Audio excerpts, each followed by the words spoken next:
Bencana banjir merupakan salah satu permasalahan utama kota-kota besar di Indonesia. Lantas, bagaimana cara mengatasinya? Apa penyebab bencana ini? Yuk, kita simak video berikut. Kira-kira ada yang tahu nggak sih banjir itu apa? Jadi, banjir itu didefinisikan sebagai tergenangnya suatu tempat akibat meluapnya air yang melebihi kapasitas pembuangan air di suatu tempat atau wilayah.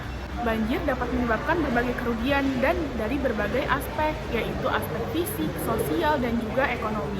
Banjir merupakan salah satu ancaman yang paling sering terjadi dan paling banyak merugikan, baik dari segi kemanusiaan maupun dari segi ekonomi. Jadi tidak hanya satu jenis saja. Banjir terbagi ke dalam 5 jenis. Yang pertama adalah banjir sungai, yang kedua adalah banjir di daratan, yang ketiga adalah banjir bandang. Ketiga banjir ini disebabkan oleh curah hujan yang tinggi secara terus-menerus, drainase yang tidak baik, dan kemampuan tanah untuk menyerap air hujan yang kurang baik. Selanjutnya ada banjir pantai atau banjirop dan gelombang badai. Kedua banjir ini diakibatkan oleh badai yang hebat, serta gelombang yang tinggi, sehingga menyebabkan kenaikan muka air laut yang tidak normal. Nah, buat penyebab dari bencana banjir sendiri sebenarnya tuh banyak banget ya, bergantung dari daerah masing-masing. Namun, secara umum dapat dibedakan menjadi dua. Yang pertama itu karena faktor alam dan yang kedua itu karena faktor manusia. Yang faktor alam salah satunya itu karena curah hujan yang sangat tinggi, dan faktor manusia itu salah satunya karena kebiasaan membuang sampah pada sungai.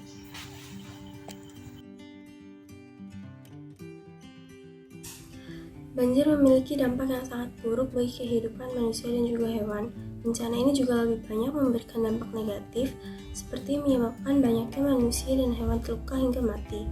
Selain kerugian material, manusia juga sedikitnya akan mengalami masalah kesehatan.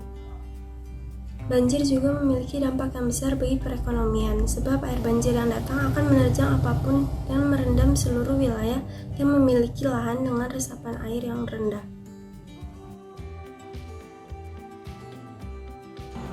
Berdasarkan kondisi geologi dan geografisnya, Indonesia merupakan salah satu kawasan yang rawan terhadap bencana alam banjir.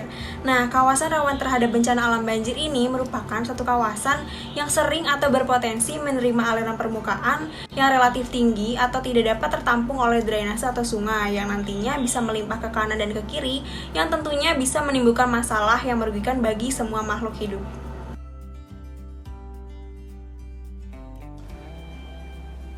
Tahap pencegahan dan mitigasi dilakukan untuk mengurangi serta menanggulangi resiko bencana.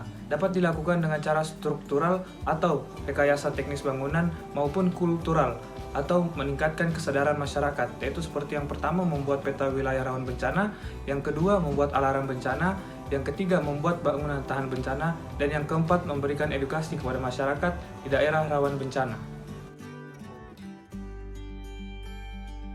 Salah satu contoh kasus bencana banjir yaitu di Kota Semarang. Dari tahun 1976 hingga sekarang, Kota Semarang masih sering bergelut dengan bencana banjir, terutama banjirop yang melanda di wilayah Semarang Utara dan Semarang Timur. Bapak Denny Nugroho, yaitu seorang guru besar oceanografi Universitas Diponegoro, menyebutkan telah terjadi penurunan muka tanah sebesar 6 hingga 13 cm di Kota Semarang.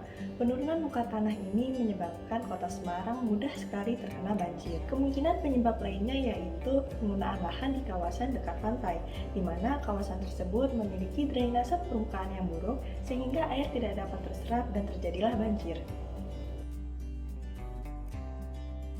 Nah, kira-kira ada nggak sih kota yang berhasil mengatasi bencana banjir? Salah satunya adalah kota London melalui sungai Thames dengan Thames Basin. Awalnya, kota London merupakan kota yang sering banjir karena volume air di sungai Thames melampaui kapasitas kanal. Tapi setelah pemerintah Inggris membangun dan mengoperasikan pada tahun 1982, kini menjadi kota yang bebas banjir. Nah, gimana nih penjelasan tadi? Semoga menambah wawasan ya. Jangan lupa jaga kesehatan dan jaga lingkungan.